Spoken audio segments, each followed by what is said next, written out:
수도권 일기 신도시에서 처음으로 재건축에 나서게 될 선도지구가 확정됐습니다.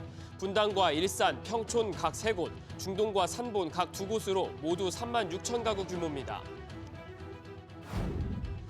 반도체 위기 극복이 절실한 삼성전자가 사장단 인사를 냈습니다.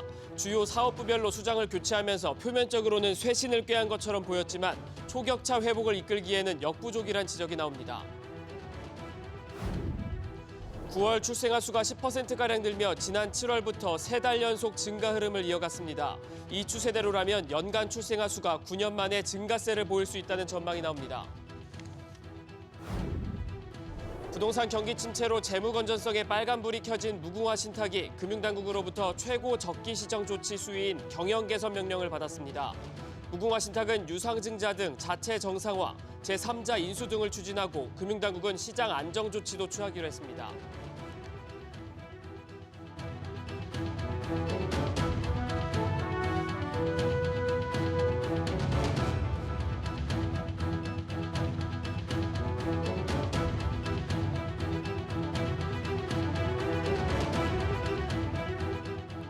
여러분 안녕하십니까? 뉴스 시작합니다. 분당과 일산을 비롯한 일기 신도시 5곳이 재건축 선도지구 단지로 선정됐습니다. 13개 구역에서 3만 6천 가구 규모로 가장 먼저 재건축이 추진됩니다. 입주는 언제쯤 가능한 건지, 또 사업을 발목 잡는 요인들은 어떤 것들이 있는지 하나씩 살펴봅니다. 먼저 문세영 기자입니다. 지은 지 30년이 넘은 경기도 고양시 일산 강촌마을 5단지 아파트입니다. 아파트 단지 일대 3,600가구가 오는 2027년부터 새 아파트로 탈바꿈할 예정입니다. 일산에서는 백송마을 1단지, 후곡마을 3단지, 강촌마을 3단지 등 8,900여 가구도 재건축 선도지구로 선정됐습니다. 8,000가구 모집에 6만 가구가 뛰어들 정도로 경쟁이 가장 치열했던 분당의 경우 샛별마을, 양지마을, 시범단지 등 11,000가구가 선도지구로 선정됐습니다. 평촌은 3개 구역에서 5,500여 가구가, 중동과 산보는 각각 2개 구역에서 6,000가구, 4,600가구가 선도지구로 선정됐습니다. 5개 지자체에서 선도지구로 선정된 단지는 모두 3만 6천 가구입니다. 정부는 선도지구의 신속하고 성공적인 사업 추진을 위해서 적극적인 행정지원, 맞춤형 금융지원 방안 도입, 주민협력형 정비 모델 적용 등을 추진할 계획입니다. 정부는 다음 달 이주 대책과 광역교통 개선 방안을 내놓겠다는 계획이지만 공사비 문제와 고금리도 발목을 잡을 것으로 보여 2030년 입주까지는 쉽지 않을 것으로 전망됩니다. SBS 비즈 문세영입니다. 선도지구 선정 이후에도 넘어야 할 산은 많습니다. 오는 2030년 입주를 목표로 하고 있지만 이 계획대로 흘러가기엔 분담금 문제 등 걸림돌이 많다는 지적이 나옵니다. 이어서 우영준 기자입니다. 일기 신도시 재건축은 선도지구 주민들을 먼저 이주시키고 해당 구역에 신규 주택을 건설해 순차적으로 재건축을 진행하는 방식으로 이뤄집니다. 2030년부터 입주가 이뤄지려면 선도지구 아파트 주민들은 오는 2027년 이전에 이주해야 하는데 매년 2만에서 3만 가구의 이주 수요가 발생합니다. 앞서 국토부는 올 1월 공공임대, 공공분양주택으로 이주 수요를 흡수할 계획이었지만 이주단지의 추후 활용도가 떨어질 우려가 나오면서 사실상 철회했습니다. 이주대책 같은 경우도 지금 선도지구만 하더라도 꽤 많은 물량들의 이주 수요들이 나오는데 주변의 반경 5km 이내에 전세 가격, 매매 가격 무조건 올라갑니다. 그러면 그걸 소화를 하려면 이주 단지를 만들어야 되거든요. 분담금도 큰 걸림돌입니다. 일기 신도시 단지들은 선도지구로 선정되기 위해 추가 공공기여를 약속하고 이주 대책에 쓰일 임대주택 비율을 최대한 높게 써내는 등 공격적인 제안을 했습니다. 모두 사업성에 영향을 줄 수 있는 요인인데 최근 공사비급 등으로 재건축 추진 과정에서 수억 원의 추가 분담금이 나오면 주민 간 갈등이 불거지고 사업 추진이 늦어질 수 있다는 지적도 제기됩니다. 문제는 일단은 소유 관계가 굉장히 많이 얽혀 있는 지역이잖아요. 일기 신도시 같은 경우. 그런 상태에서 그 스케줄을 맞춘다. 아무리 촉진룰을 적용한다 하더라도 저는 그게 쉽지 않을 거라고 생각합니다. 따라서 정부가 내건 오는 2027년 착공 일정이 현실적으로 불가능하다는 관측도 나옵니다. SBS 비즈 우형준입니다. 반도체 위기 극복이 절실한 삼성전자가 사장단 인사를 냈습니다. 주요 사업부별로 수장을 교체하면서 표면적으로는 큰 변화를 꾀한 것처럼 보였지만 의미 있는 쇄신은 없었습니다. 초격차 회복을 이끌기에는 역부족이란 지적이 나옵니다. 윤지혜 기자의 보도입니다. 삼성전자가 메모리 반도체 사업에 방점을 둔 사장단 인사를 시행했습니다. 전영현 디바이스 솔루션 부문장이 메모리 사업 부장을 겸임하기로 했습니다. 메모리 사업은 별도의 사장 없이 대표이사 부회장이 직접 챙기는 겁니다. 기존 한종희 부회장 1인 대표 체제에서 반도체 수장 전 부회장이 대표이사를 함께 맡는 2인 체제로 전환했습니다. 수조 원의 적자를 면치 못한 파운드리 사업부도 수장이 교체됐습니다.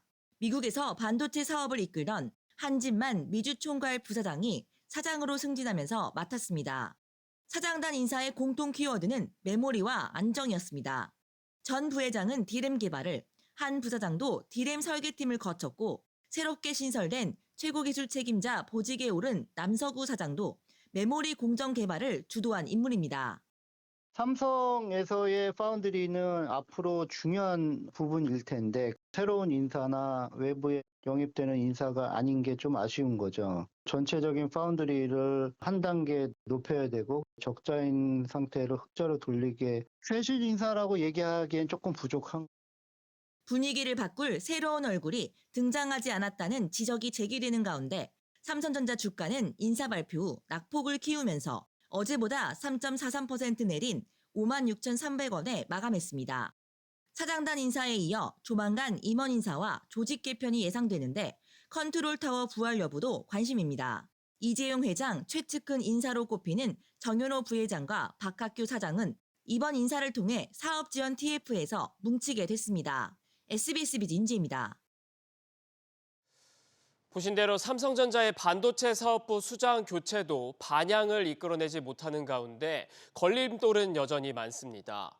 도널드 트럼프 당선인 측이 미 정부의 반도체 보조금 지급을 연일 비판하고 있는 데다 반도체 업계 수건인 주 52시간 근무 예외 적용도 없던 일이 될 상황에 놓였습니다. 이어서 이민우 기자입니다. 트럼프 2기 행정부에서 정부 효율부를 이끌 비백 라마스와미는 바이든 행정부가 대미 투자 기업의 반도체 보조금을 서둘러 지급하려는 것에 매우 부적절하다고 비판했습니다. 인텔의 보조금이 당초 계획보다 8% 깎이면서 삼성전자와 SK하이닉스도 예상만큼 받지 못할 가능성이 커지고 있는데 트럼프 정부에서는 없던 일이 될 가능성마저 높아진 셈입니다. 트럼프가 임기 시작하면은 보조금 없애겠다는 이야기 아닙니까? 삼성만 64억 불 준다고 해놨다가 안 주는 거 아닌가. 그러면은 삼성만 굉장히 어려운 처지에 놓이는 거죠. 국내에서 돌아가는 상황도 녹록치 않습니다. 국회에서는 다수당인 더불어민주당의 반대로 반도체 업계의 수건인 연구개발 R&D 인력에 주 52시간제 예외 조항 적용이 무산될 위기에 놓였습니다. 특히 연구개발하는 사람들은 일을 하다가 마무리하고 끝내야 되거든요. 그 마무리를 못해요. 그럼 다시 시작하는데 시간이 걸립니다. 그러면 로스가 심하잖아요. 그럼 경쟁이 떨어지죠. 반도체는 빨리 개발해서 빨리 생산하는 데가 이겨요. 정부는 용인 반도체 클러스터에 연결된 송전선로를 땅 밑에 묻는 비용 1조 8천억 원 중 상당 부분을 지원하기로 했는데 국회와의 협의가 남아 있습니다. 현재까지 확정된 전력과 용수 등 인프라 설치 비용은 기업들의 부담이 더 큰 상황입니다. 메모리에서 중국 CXMT에 쫓기고 파운드리에서는 대만 TSMC와 격차를 좁히지 못한 가운데 정책적 지원이 보다 뚜렷하고 신속하게 이루어져야 한다는 지적이 나옵니다. SBS 비즈 이민우입니다. 심각한 저출생 문제로 국가 위기를 넘어서 소멸론까지 등장하고 있는 상황인데요. 9월 출생아 수가 2만 명을 넘어서면서 올해 9월까지 태어난 아이 수가 9년 만에 증가 전환했습니다. 올해 합계 출산율이 지난해를 넘어설 가능성이 생겼습니다. 취재 기자 연결합니다. 이정민 기자, 이 출생아 수 얼마나 늘었습니까?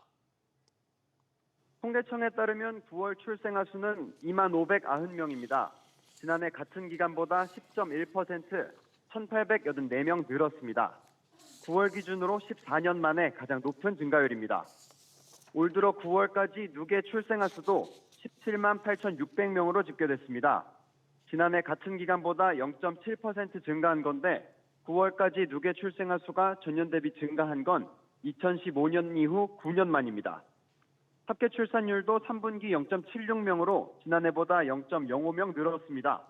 통계청은 4분기에도 지난해보다 출생아 수가 늘어날 것으로 예상된다며 연간 합계 출산율은 0.72명에서 0.74명으로 내다봤습니다. 앞서 장래 인구 추계에서 올해 출산율은 0.68명으로 예측됐습니다.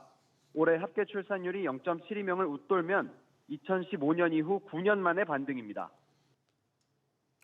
결혼하는 사람도 크게 늘었다고요? 네, 9월 혼인 건수는 15,368건으로 1년 전보다 18.8% 늘었습니다. 9월 기준 역대 가장 높은 증가율입니다. 3분기 혼인 건수는 51,706건으로 집계됐습니다. 1년 전보다 24%, 13건 늘며 모든 분기 통틀어 역대 최고 증가율을 기록했습니다. 통계청은 기저효과뿐만 아니라 30대 혼인율 자체가 많이 올랐다면서 결혼에 대한 인식 개선과 결혼 관련 정책이 영향을 미친 것으로 보인다고 설명했습니다. 1000명당 혼인 건수인 일반 혼인율은 남녀 모두 30대 초반에서 가장 많이 늘었습니다. SBS 비즈 이정민입니다. PF발 이금융권 부실이 현실이 되고 있습니다. 금융당국이 부동산 신탁업계 6위사인 무궁화 신탁에 대해서 최고 수준의 적기 시정 조치를 내렸습니다. 취재기자 연결해 자세히 들어봅니다. 엄하은 기자. 네, 엄하은입니다. 네, 무궁화 신탁에게 결국 개선 명령이 내려졌군요. 네, 금융위원회는 오늘 무궁화 신탁에 대해 자체 정상화 추진 등을 내용으로 하는 경영 개선 명령을 부과했습니다. 경영 개선 명령은 부실 금융사에 내리는 최고 수준의 적기 시정 조치입니다. 금융위에 따르면 무궁화 신탁의 영업용 순자본 비율 NCR은 69%로 경영 개선 명령 기준인 100%에 미달한 것으로 나타났습니다.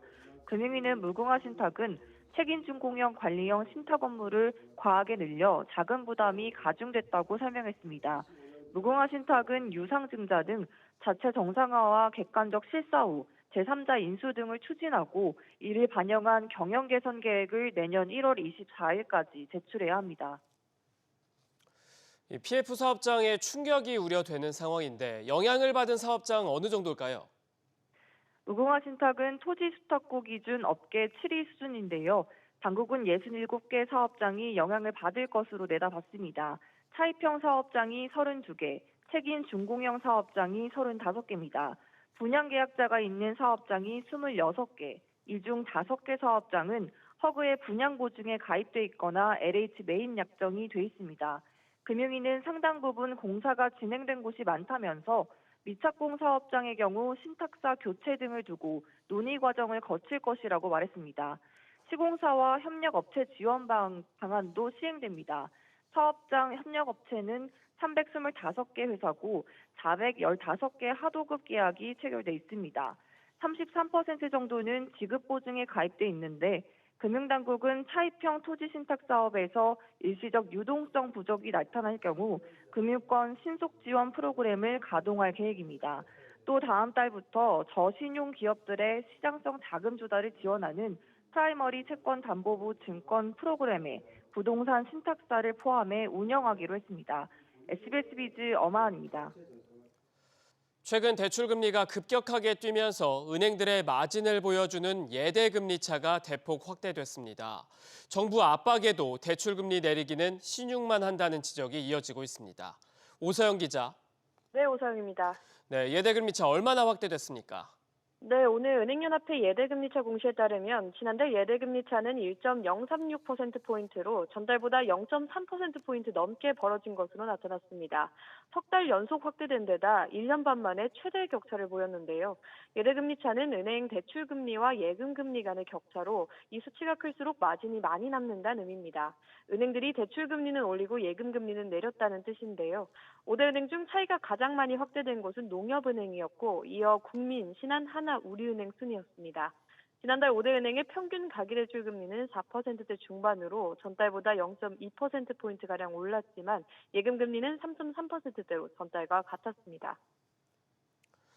금융당국의 금리 인하 압박도 이어지고 있죠. 그렇습니다. 김병환 금융위원장은 최근 대출 금리는 올리면서 예적금 금리를 낮추는 이자 장사라는 비판을 내놨는데요. 오늘 기준 5대 은행의 주담대 고정 금리는 연 3.6%에서 6%로 집계됐습니다.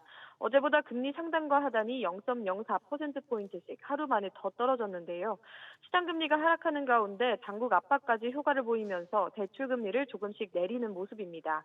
하지만 5대 은행 중 신한하나 우리농협은행이 비대면 대출을 막고 있는 것처럼 대출 조건 강화 등의 가계대출 관리 기조는 연말까지 유지될 것으로 보입니다. 여전히 실질적인 대출 문턱은 높아 체감은 힘들다는 반응이 이어지고 있습니다.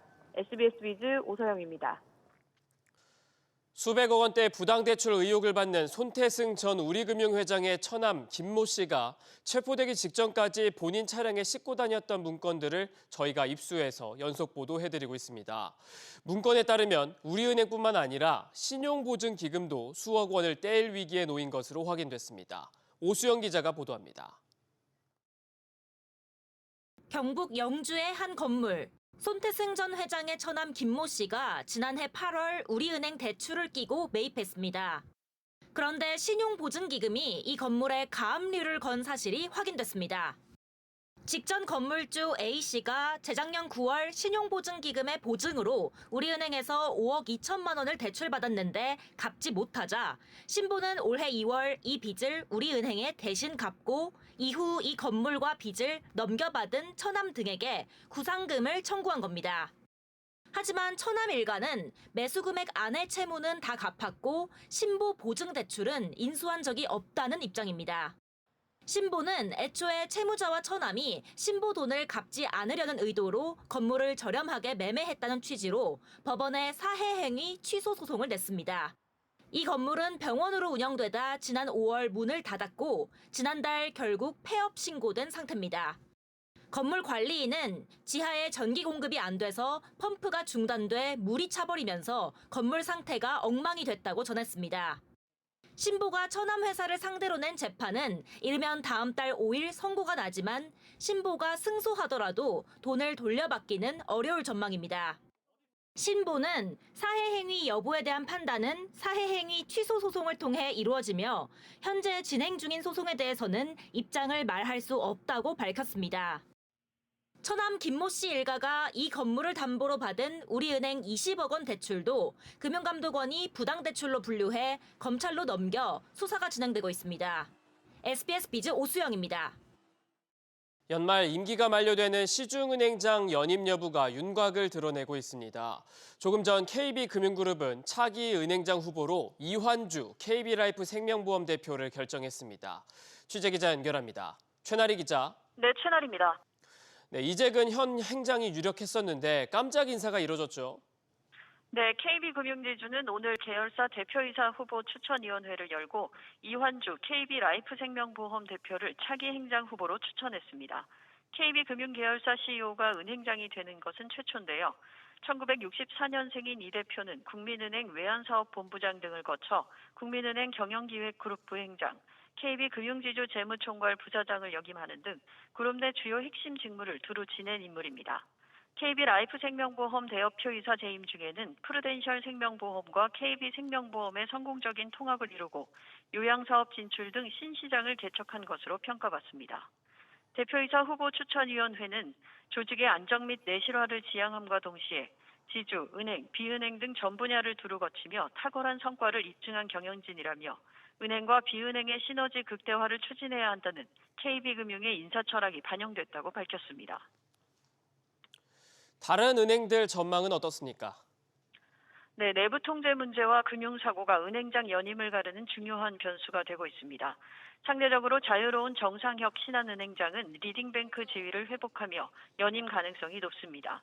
이승열 하나은행장 역시 지난해부터 역대 최대 실적을 내면서 연임이 높게 점쳐지고 있습니다.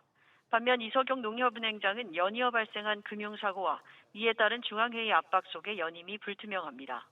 우리은행의 경우 앞서 부당대출에 연루된 조병규 행장이 사퇴 의사를 밝힌 가운데 이번 주 새 은행장 후보가 공개될 예정입니다.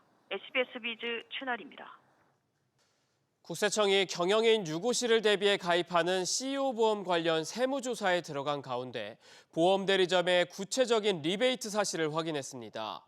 보험 대리점이 CEO의 자녀에게 모집수당 명목으로 챙겨준 돈이 부모인 CEO에게 흘러들어간 사실을 포착한 것으로 알려졌습니다. 박규준 기자. 네, 박규준입니다. 네, 그러니까 리베이트 자금이 직접 CEO에게 흘러들어갔다는 거죠. 네, 취재에 따르면 국세청은 현재 경영인 정기보험, CEO 보험 관련 세무조사 중인 14곳 지회 중 일부사에서 구체적인 리베이트 제공을 확인했습니다. GA가 CEO 자녀를 설계사로 등록한 후에 해당 자녀에게 모집 수수료를 챙겨줬는데요. 이 돈이 즉시 부모인 CEO에게 이체된 단서를 확인한 걸로 알려졌습니다. GA에서 가입 피보험자인 CEO에게 직접 자금이 흘러들어간 겁니다. 또한 설계사로 등록된 자녀가 단 한 건만 상품 모집을 하고 이후 설계사 활동을 아예 안 한 사실도 확인한 걸로 전해졌습니다. 업계 관계자는 한 건만 하고 모집 활동을 아예 안 한 경우가 많았고 자녀 설계사들은 이름만 빌려주고 받은 수당을 아버지 등에게 송금한 걸로 안다고 말했습니다. 국세청 조사도 속도를 내겠군요. 그렇습니다. 국세청은 일부 GA의 경우 이런 리베이트 사실을 확인하고 관계자들을 소환하고 있습니다. 이번 사안에 정통한 한 관계자는 자녀가 모집 수당을 본인이 쓰고 모집 활동을 좀 더 했더라면 적발이 쉽지 않았을 텐데 구체적인 증거를 국세청이 찾았고 빨리 진행되는 곳은 개별적으로 소환을 하고 있다고 했습니다. 이번 적발로 GA들은 리베이트에 들어간 돈이 비용으로 인정이 안 되기 때문에 법인세 폭탄을 맞을 가능성이 있습니다. 이 가운데 금융당국은 CEO보험 청약서에 법인과 개인 구분만 있고 개인 사업자와 개인은 구분 없이 무분별하게 팔려나간 사실도 확인했습니다. SBS 비즈 박규준입니다. 한미약품그룹 모녀와 형제 간의 표대결이 하루 앞으로 다가왔습니다. 지주사 임시주주총회가 열리는데요. 하지만 경영권 분쟁이 내일로 마침표를 찍을 가능성은 낮아 보입니다. 정광윤 기자의 보도입니다. 경영권 분쟁 마지막 주총이라던 말은 거짓말이 됐습니다. 이렇게 힘든 주총을 저희가 하게 돼서 정말 안타깝게 생각하고 이런 주총은 마지막입니다. 저희 가족도 그렇고 뭐 다른 파트너들도 그렇고 전부 이제 화합으로 갔으면 좋겠고요. 결전의 날이 될 내일 한미사이언스 주총에선 송영숙, 임주연 모녀, 신동국 대주주 등 3인연합과 임종윤, 임종훈 형제 측이 얼굴을 맞대게 될지 관심입니다. 관전 포인트는 형제가 우세한 이사회에서 3인연합이 쪽수를 얼마나 늘릴 수 있을지입니다. 현재 이사회는 형제 측 5명, 3인연합 측 4명으로 정원 10명 중 한 자리가 비었습니다. 신동국 대주주가 이 자리를 차지하는 데는 큰 어려움이 없지만 정원을 11명으로 늘리는 안건을 통과시켜 임 부회장까지 들어갈 수 있느냐가 관건입니다. 정원 확대는 출석주주 3분의 2 찬성이 필요한데 예상 지분율로는 모녀 측이 더 유리하지만 5.9% 지분을 쥔 국민연금이 중립을 선언하는 등 승패를 예측하기 어렵습니다.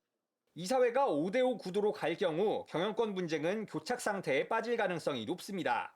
임시주총의 결과와 관계없이 저를 중심으로 하는 경영체제는 2027년까지 계속될 것이고 편을 갈라 앞잡이 역할을 하고 사익을 취하는 무리는 모두 곧 회사를 떠나야 할 것입니다. 형제는 다음 달 19일 계열사 한미약품 주총에서 3인연합 측 경영진 해임을 시도할 계획입니다. 양측은 각종 소송전까지 벌이고 있어 주총이 끝나도 한미약품과 내부는 계속될 전망입니다. SBS 비즈 정광윤입니다. 연내 가격 인상은 없다던 오리온마저 인기 과자 가격을 올렸습니다. 주요 과자 업체들이 줄줄이 가격 인상에 나서면서 외식비에 간식비 부담도 가중되고 있습니다. 취재기자 연결해 들어봅니다. 최윤아 기자. 네, 최윤아입니다. 네, 이제 간식을 끊어야 하나 싶을 정도네요. 네, 롯데웰푸드에 이어 크라운에테, 오리온까지 주요 3대 제과업체들이 잇따라 가격을 올리고 있습니다. 오리온은 다음 달부터 오징어 땅콩 6.7%, 초코송이는 20% 등 13개 대표 과자값을 평균 10.6% 올립니다. 초콜릿 제품 투유의 경우 당분간 공급을 중단하기로 했는데요. 오리온은 조만간 30% 이상 가격 인상이 불가피하다고 밝혔습니다. 다만 초코파이는 이번 인상에서 제외됐습니다. 역시 원재료값 부담이 큰 겁니까? 네, 오리온은 지난 3월 정부와의 간담회에서 올해 가격 인상 계획은 없다라고 밝혔지만 이를 번복한 셈인데요. 오리온은 초콜릿의 원재료인 카카오와 견과류 가격 상승이 지속될 거라는 시장 전망에 따라 인상을 결정하게 됐다고 설명했습니다. 국제 카카오 가격은 주요 산지들의 작황이 나빠지면서 최근 2년 사이 4배나 뛴 상황인데 앞으로도 상승 압력을 받을 거란 전망입니다. 이 때문에 오리온을 포함해 업계의 가격 인상 대상을 보면 주로 초콜릿이 들어가는 제품에 집중됐는데요. 롯데웰푸드가 빼빼로와 가나 초콜릿 등을 12% 올린 데 이어 혜태제과도 홈런볼과 자유시간 등을 다음 달부터 8.6% 인상합니다. SBS 비즈 최윤아입니다. 안녕하세요. K웨더 라이프스타일 예보 박성윤입니다. 오늘 서울에는 117년 만에 11월 중 가장 많은 눈이 내렸는데요. 이 밖에도 중부지방과 일부 남부지방에 매우 많은 눈이 내렸습니다. 수도권과 강원 남부, 충남 북부와 충북, 경북 북부, 전북, 경남, 제주 일부 지역에 대설특보가 내려져 있습니다. 한편 서해안과 충남, 전라, 제주, 충북 북부와 경상권 해안을 중심으로는 강풍특보가, 동해, 서해, 남해상으로는 풍랑특보까지 내려져 있습니다. 인명피해와 안전사고가 발생하지 않도록 각별히 주의하시기 바랍니다. 오늘 중부지방에는 20cm 내외로 많은 눈이 쌓였고 제주와 일부 남부지방에도 10cm 내외로 많은 눈이 쌓이며 여러 불편과 피해가 있었는데요.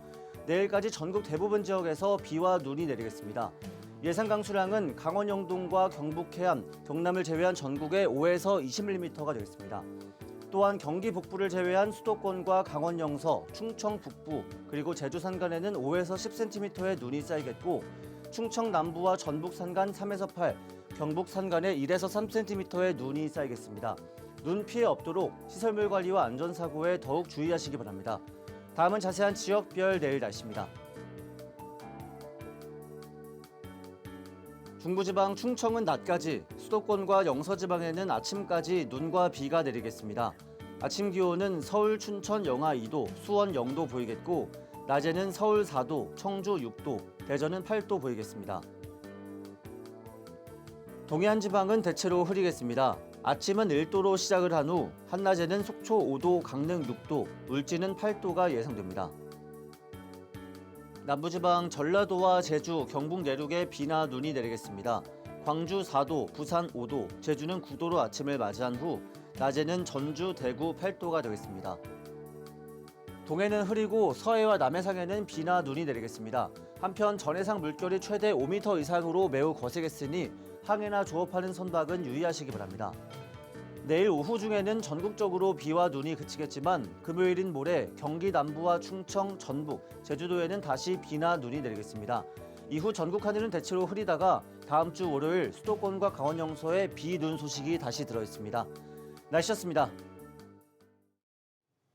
오늘 저희가 준비한 소식은 여기까지입니다. 내일도 5시 55분에 찾아뵙겠습니다. 시청해주신 여러분 고맙습니다.